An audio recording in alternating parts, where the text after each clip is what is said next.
Upang mapalakas at mapabilis ang pagtugon sa mga hamon sa pambansang seguridad, isusulong ng isang senatorial aspirant ang pagtatatag ng Joint Operations Command. Isang hakbang na layong mapabuti ang koordinasyon ng mga sangay ng sandatahang lakas ng Pilipinas. Narito ang detalye ng balita mula kay Angel Pastor.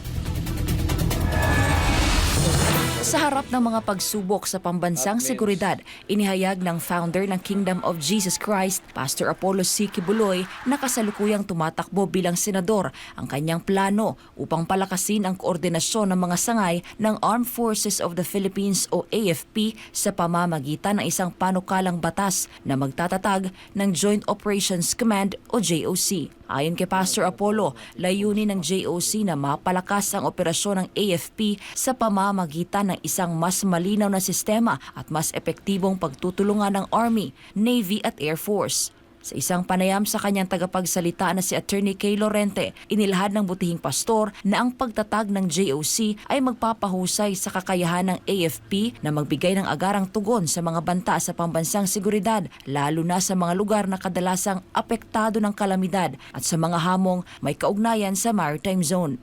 Although may mga existing laws, rules and regulations sa tayo, katulad ng RA 7898 po, para sa AFP Modernization Act at RA 10349 para sa Amendment of AFP Modernization Act. Ito po ang gustong i-amyenda ni Pastor.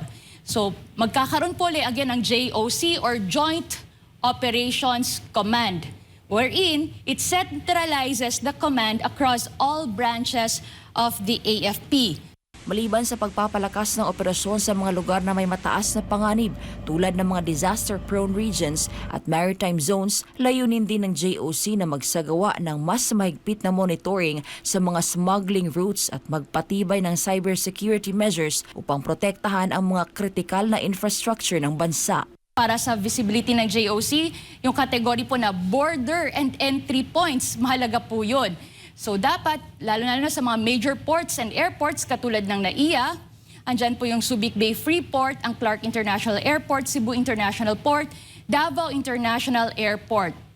Pangalawa po, under sa border pa rin, ang known smuggling routes. For example, Zamboanga Peninsula, Sulusi Crossing Points, Balut Island Area at Sarangani Bay.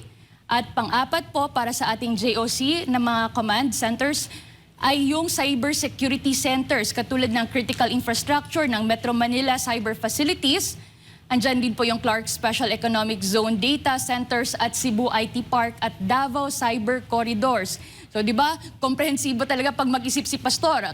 Pag sabi ni Pastor, paano malaman na may wisdom ang pagkaplano ng isang bill or ng isang solusyon? Dapat masagot mo yung who, what, where, when, why, how. So ganun po magplano si Pastor, hindi lang po suntok sa buwan kung nakikita niyo po.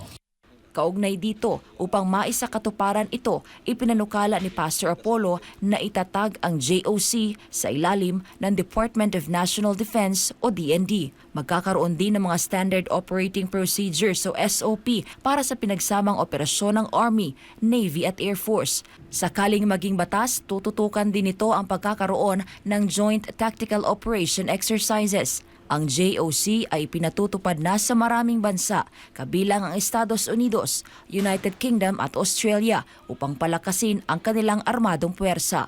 Para sa Diyos at Pilipinas ko, mahal Angel Pastor, SMNI News. Umabot sa higit 1,000 individual sa Lagaway, Ifugao Province ang nakatanggap ng tulong mula sa Office of the Vice President sa nagpapatuloy na selebrasyon ng 89th founding anniversary ng OVP.